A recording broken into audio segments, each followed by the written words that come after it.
ጋዜጠኛ ፋሲል ለገሰ አልፋለሁ። ጤና ይስጥልን አቶ ፋሲል። ጤና ይስጥልኝ አቶ ሰሎሞ እንዲሁም ሻለቃቸው እንዲሁም ተስፋዬ። በጣም እናመሰግናለን። እንደ ሁሌውም አቶ ፋሲል በዛሬው ዕለት የሚገርምህ አቶ ፋሲል አንተነ የበለጠ ልታብራራለን የምትችለው ተመልካቾቻችን ትራምፕ 15 ነጥቦችን አቅርበው ኢራኖች ተስማምተዋልና ድርድር ልናደርግ ነውና በጣም ተዘጋጁ እያሉን ነው። በአንድ በኩል ደግሞ ኢራኖችን ስንሰማ ደግሞ ይህ ሰውዬ የት ነው ያመጣው? ቅዠት ነው፣ እየቃዠ ነው፣ ውሸታም ነው ይላሉ። እንዲያውም እንደርደሪያ ብለው ያቀረቧቸው ነገሮችን በማነብበት ጊዜ በጣም ያስቃል። ማንኛው ነው እውነተኛ ተናጋሪ? ትራምፕ ነው ወይስ ኢራን ያሉት ተናጋሪዎች ናቸው? በነገራችን ላይ ኢራንን ማን እንደሚመራ ጭራሽ ማናውቅም፣ ሁሉ ተለቅመው አልቀዋል። ስለዚህ እንዴት ነው ተመልካቾቻችን ተቸገሩ እኮ። ማን ነው ማመን የሚቻለው? ሄሎ አቶ ፋሲል። አቶ ፋሲል እስከምመለስ ድረስ አትስፋይ አለህ ከኛ ጋር? አሎ አቶ ሰሎሞ እየሰማሁ። እኔ እንጃ የጠየቁትን ጥያቄ ሰምተህ ከሆነ አቶ ፋሲልን አሁን የአሜሪካ መንግስት የኃይሎችን እያጠናከረ ነው የሚል ነገር አለና ምን ያህል እውነት ነው? ያው ሌላውን አቶ ፋሲልን ጠይቄዋለሁ፣ ግን የአሜሪካ መንግስት አንተም ከመግቢያ ላይ በዜና አቅርበው ያለ ምን ያህል ኃይል ነው ያስገቡ ያሉት? ምንድነው ፐርፐዙስ? እንግዲህ አቶ ሰሎሞ እንዳሉት በጥያቄ ላይ ከኢራን ተወካይ ሆኖ ይህን ስምምነት በአሁን ሰዓት ማን ነው የሚያደርገው የሚለው ጥያቄ አጠያያቂ ነው። ሁሉም ፕሬዚደንት ዶናልድ ትራምፕ በስምምነት ላይ ነን እያሉ ይናገራሉ እንጂ የኢራን ተወካዮች ማን እንደሆኑና ቃልስ የሚገባላቸው ማን ነው? ሌላስ ደግሞ አሁን ጎልቶ የሚታየው ከኢራን ለኛ ለአሜሪካኖች በጣም ጥሩ ስጦታ ተሰጥቶናል የሚል አነጋገር ተናግረዋል። እንግዲህ እነማን ናቸው ከዶናልድ ትራምፕ ጋር ለስምምነቱ የቀረቡት የሚለው ነው በአሁን ሰዓት አጠያያቂ ሆነው። አሜሪካ በአሁን ሰዓት ወደ 3000 የሚጠጉ ያው እግረኛ ጦር የመላኩን ሁኔታ ከሰሞኑ ተሰምቷል። መንገድ ላይ እንደሆኑ ነው የሚታወቀው። በዛ ላይ ደግሞ ፋሲል ተመልሷል። አዎ ፋሲል ስለተመለሰ ፋሲል ጥያቄውን ሰምተኸኛል? ነው ጠየቅኩህን? አዎ ሰምቻለሁ። እሺ እስቲ ወደ ጥያቄው ና። ይኸውልህ የተመሰቃቀለ ጉዳይ ነው። በአንድ በኩል አንተም እኔም ፈገግ የምንልበት ጉዳይ ይመስላል። እንዳልከው ትራምፕ 15 ነጥብ ያለበትን ስምምነት አንቀጾች ያሉበት ስምምነት ኢራኖች ተቀብለውታል። ከኢራኖችም የተቀበሉትም የታወቁና ከፍተኛ ባለስልጣኖች ናቸው፣ የምተማመንባቸው ናቸው። እንዳውም ከዛ አልፎ ተርፎ ስጦታ ሰጠውኛል አልነግራችሁም የሚል መግለጫ ነው የሰጡት። ትናንትና አይተህ እንደሆነ ስጦታ ተቀብያለሁ ግን አልነግራችሁም። ማን ነው ሰጩ ስጦታው? እኮ አሁን እኮ እኛ እየተናገርን ያለው በአጠቃላይ ኢራን ነች። ኢራን በኢራን ስም እነዚህ ባለስልጣኖች ስጦታ ሰጥተውኛል ነው የሚሉት። እንግዲህ እንደሚባለው ከሆነ በህይወት ካሉት መካከል ከፍተኛ ባለስልጣኖች ተብለው የሚጠረጠሩት የመጅሊሱ ማለትም የፓርላማው ሊቀመንበር ናቸው። ሶስት መሪዎች አሉ። ፎርማሊ የውጭ ጉዳይ ሚኒስተሩ አለ፣ የፓርላማ ሊቀመንበሩ አለ፣ ፕሬዚደንቱ አለ። ሶስቱ ከፕሬዚደንቱን አትቁጠረው። የውጭ ጉዳይ ሚኒስትሩ ኃይል አለው። እንደውም እንደሚባለው ሰሎሞ በ2015 ነው ኦባማ ጋር ስምምነት ተፈራርመው ነበር አይደል ኢራኖች? አዎ። በዛን ጊዜ እሱ ውጭ ጉዳይ ሚኒስትርም አልነበረም። የወቅቱ የነበሩት ውጭ ጉዳይ ሚኒስትር ረዳት ነበር እና ያን ስምምነት ካረቀቁት አንዱ ነው የሚል ግምት አለ ይባላል ውጭ ጉዳይ ሚኒስትሩ። አሁን ባጭሩ እንግዲህ ከዚህ በተጨማሪ ትልቁ ቦታን የያዘው የአሜሪካ ጥበቃ ጦሩ ነው። የዛ ጦር አዛዥም አሉ። አብረው እየተመካከሩ ነው የሚሰሩት ነው የሚባለው። ይህ ሁኔታ ዓለምን አስገርመዋል። እንግዲህ አሸማጋይ ሆኖት የቀረቡት ማናቸው? ማን እንደሆነ አውቃለህ አቶ ሰሎሞ? ማን ነው አሸማጋይ? ፓኪስታን የሙስሊም ሀገር ናት። ፓኪስታን የሙስሊም ሀገር ናት። በጣም ጎረቤትም ነች። ይኸውልህ ፓኪስታን የአሜሪካም ወዳጅ ነችም አይደለችንም። ልክኛ ካታር እንደምለው እንደው እነሱ ይቀርባል ካታር እንደምለው። ምክንያቱም ፓኪስታን ያን ጊዜ በቤንላደን ጊዜ ቢንላደን በክልሏን ቢኖርና ቢገደልም ለአሜሪካ ብዙ አስተዋጽኦ አድርጋለች። ስለዚህ የምዕራቡን ዓለም ክፍል ነው የምትከተለው የሚል አመለካከት አለ። ፓኪስታንና ህንድ ደግሞ በጣም ጠበኞች ናቸው። ህንድ ናት ለአሜሪካ የበለጠ የምትቀርበው አይደለም እንዴ? አዎ በተለይ ይኸውልህ በፊት ከብዙ ዓመታት ጀምሮ ፓኪስታን በአሜሪካ ስር ነው ያለችው። ህንድ ደግሞ ሙዲስ ከመጣ ጊዜ ድረስ ብዙ ጊዜ ትብብር ስታደርግ የነበረችው በነ ኢንዲራ ጋንዲ ጊዜ ከሩሲያ ጋር ነበር። ሙዲስ ሲመጣ ነው ነገሩ ሁሉ የተገለበጠው። ፓኪስታኖች ግን ለረጅም ጊዜ ነው ከአሜሪካ ጋር የተባበሩት። ግን አሜሪካኖች ያሞኔ ፓኪስታኖችን አያምኗቸው በፍጹም።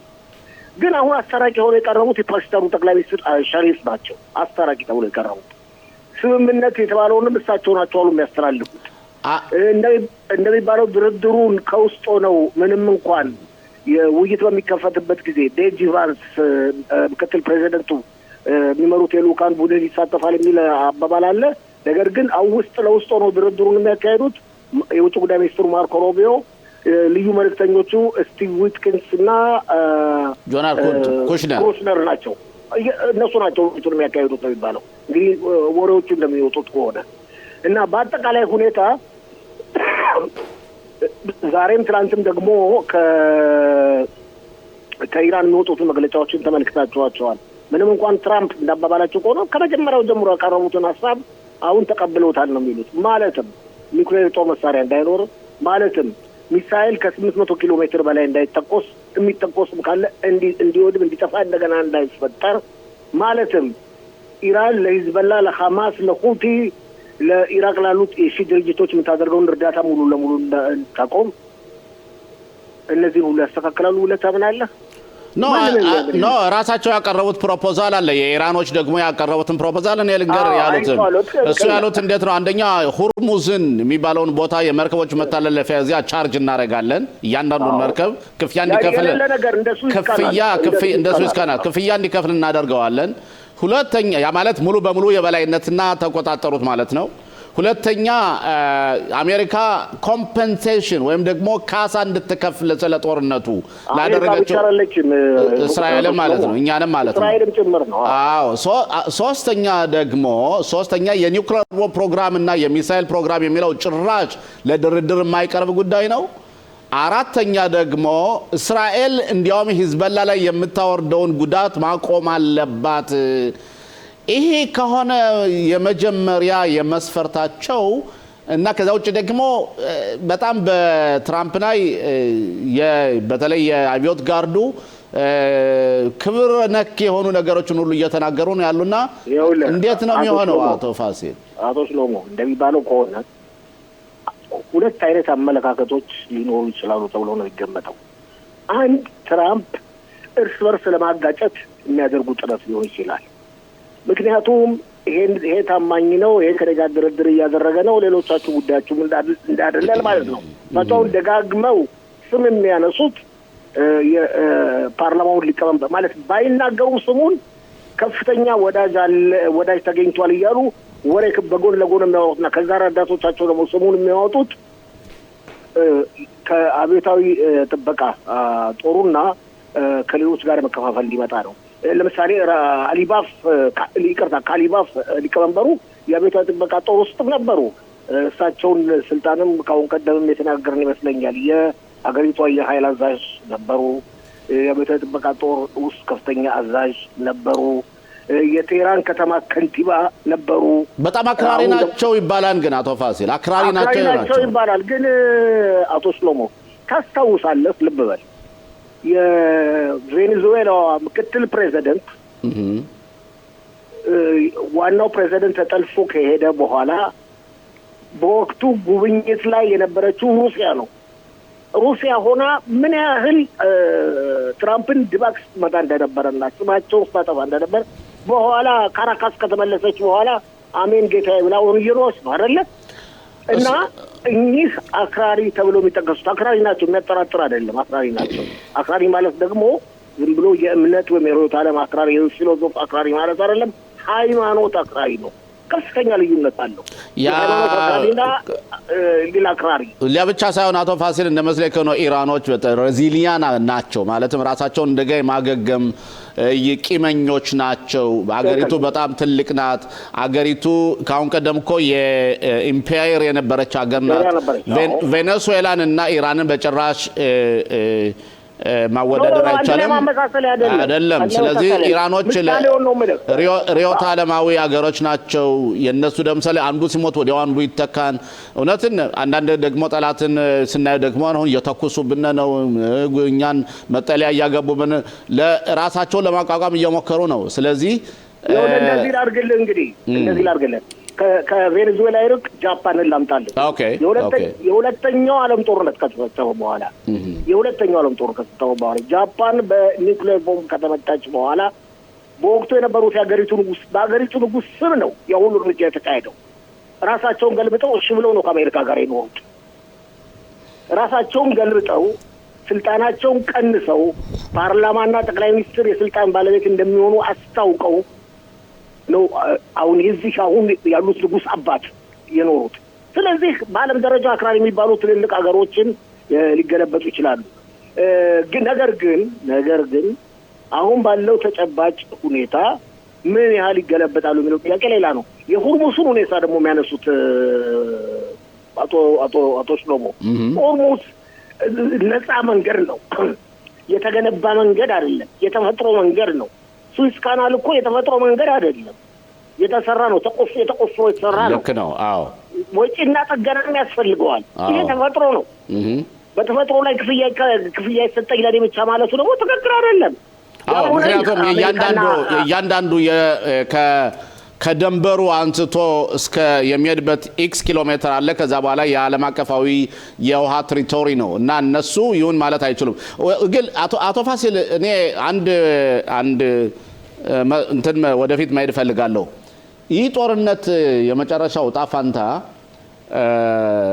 አሁን ትራምፕ ያስቀመጧቸው ነጥቦች አሉ 15 ነጥቦች። ግን 15 ነጥቦችን ከጊዜ ጋር አብረው አላስቀመጧቸውም። ማለትም ለምሳሌ የኡራኒየም ያዘጋጁትን እሱን ለማውጣት ወይም ደግሞ ሚሳኤል የሚተኩሱት መቼ እንደሚያቆሙ ልክ አንዳንድ ጊዜ ሳየው አቶ ፋሲል አሁን ያቀረቧቸው 15 ነጥቦች ትራምፕ ለኛ 20 ነጥብ ከሐማስ ጋር እንዳቀረቡልንና ከሂዝቦላ ጋር እንዳደረጉልን አይነት ነጥቦች ናቸውና እነዚያ ነጥቦች ለኛ የሚጎዱ እንጂ የሚጠቅሙ መስሎ አይታየንም። አቶ ፋሲል ከሆነ ማለት ነው ኢራኖች እቺ ከተቀበሉት በአጠቃላይ ሁኔታ አይመስለኝም። ራሳቸው ትራምፕ በሰጡት መግለጫ ብዙዎች ያምኗቸውም ይገባል።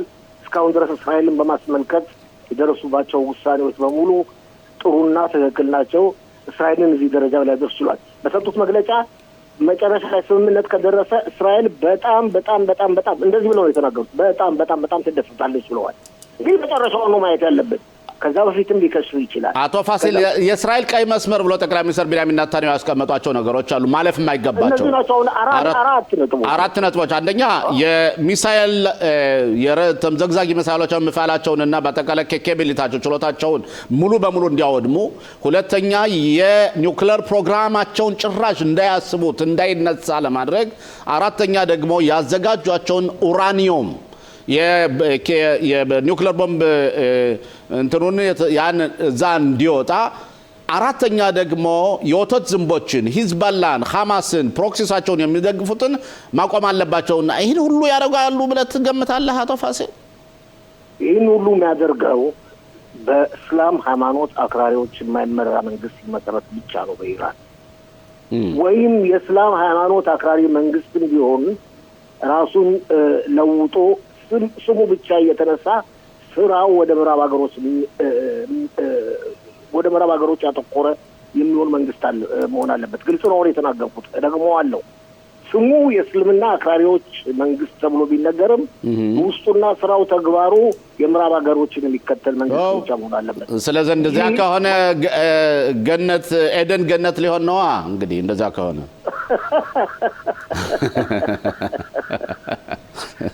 ሊሆንም ይችላል ላይሆንም ይችላል። ብዙ አገሮች በሶሻሊዝም ስም እየተጠሩ ታውቃለህ አይደል? ውስጥ ለውስጥ የሚያደርጉትን ነገር በሶሻሊዝም ስም እየተጠሩ አሁንም በእስላም አክራሪዎች መገጠሩ ውስጥ ለውስጥ ሌላ ነገር ሊሰሩ ይችላሉ።